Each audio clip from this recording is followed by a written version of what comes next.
Assalamualaikum warahmatullahi wabarakatuh. Waalaikumsalam warahmatullahi wabarakatuh. Alhamdulillahirabbil alamin wa bihi nasta'in wa ala umuri dunya waddin.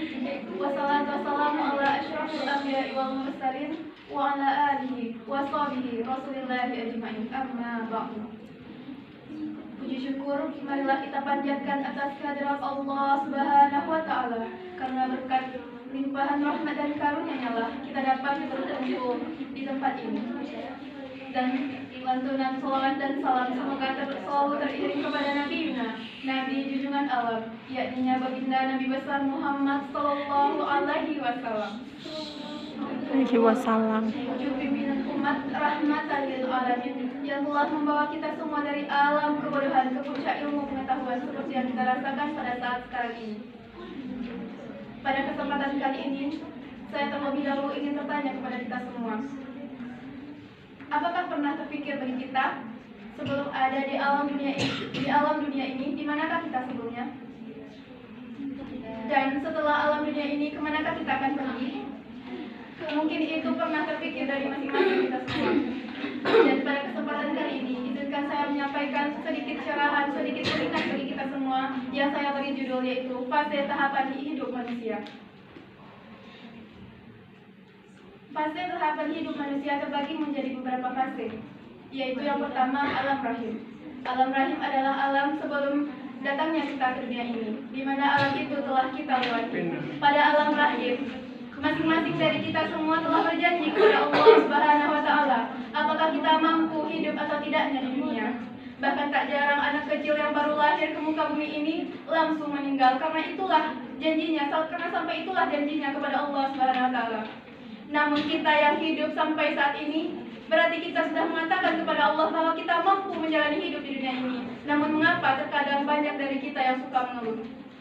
Padahal kita sudah berjanji kepada Allah bahwa kita mampu untuk hidup di dunia ini. Setelah alam rahim berlalu, masuklah kita ke alam dunia. Masing-masing dari kita mempunyai tanggal istimewa saat hadir ke dunia ini. Dan tanggal itulah yang selalu kita rayakan setiap tahunnya.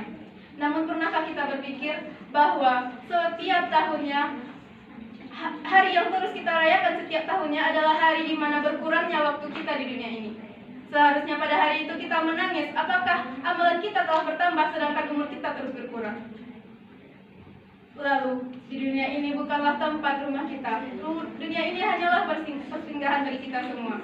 Hidupan sejatinya adalah nanti di akhirat. Setelah fase dunia ini, pernahkah kita melihat orang-orang yang terbujur kaku tanpa nyawa, kemanakah mereka akan pergi? Pernahkah terpikir bagi kita semua? Ya, jawabannya yaitu fase ketiga, yaitu fase kematian, di mana sakitnya sakaratul maut mungkin tidak akan pernah bisa kita bayangkan terasa sakitnya, namun banyak yang sudah mengalami.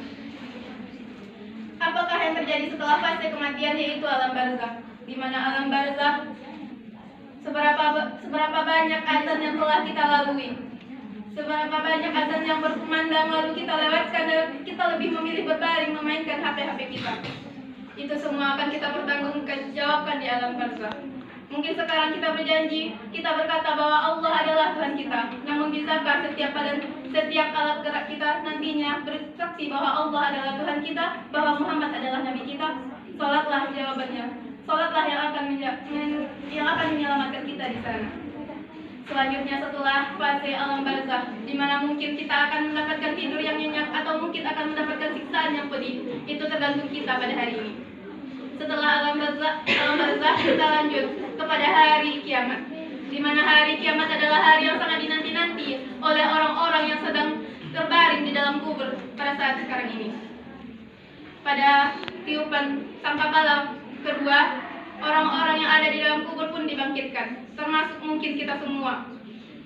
Setelah dibangkitkan, kita akan langsung masuk ke padang mahsyar, di mana di padang mahsyar kita akan dikumpulkan semuanya dan akan mencari golongan manakah kita nanti akan berada. Apakah golongan orang-orang yang beriman atau golongan orang-orang yang kafir? Mungkin saat ini KTP kita Muslim, mungkin saat ini KTP kita Islam, namun belum tentu nanti di akhirat akan demikian. Setelah padang mahsyar, kita akan melalui fase timbangan amal atau fase hitungan amal atau hisab. Hisab hisab atas segala apa yang telah kita lakukan di dunia ini, atas segala apa yang telah Allah beri nikmat. Namun kemana kita jalankan nikmat tersebut? Akankah kepada kebaikan ke jalan Allah, ataupun kepada keburukan yang akan membawa kita, yang akan memberatkan timbangan amal kita sebelah kiri? Andai jika buku amal kita diberikan kepada tangan kita yang kanan, maka bersenang-senanglah kita, karena kita akan mendapatkan syurganya Allah. Setelah fase perhitungan, lalu kita akan pada fase penimbangan amal, di mana pada fase inilah penentuan hidup kita yang sebenarnya. Sebenarnya kematian bukanlah akhir dari kehidupan, namun awal baru dari kehidupan yang lebih kekal di alam sana. Yang selanjutnya kita akan melewati jembatan Shiratal Mustaqim, di mana jembatan ini ada yang berlari secepat kilat melewatinya, dan ada pula yang tersandung-sandung bahkan jatuh ke dalam api neraka. Kaum muslimin muslimat yang dirahmati oleh Allah, marilah kita kembali merenungi fase-fase hidup kita di dunia ini. Kemanakah kita akan melangkah? Apakah kita akan kembali ke kampung halaman kita, yaitu surga, atau kita akan bersama dengan syaitan-syaitan yang terkutuk di api neraka? Nauzubillah. Mungkin saja demikian yang dapat saya sampaikan. Semoga bisa menjadi pengingat bagi kita semua. Jika ada kata-kata yang salah, saya memohon maaf. Wabillahi taufiq wal hidayah. Wassalamualaikum warahmatullahi wabarakatuh.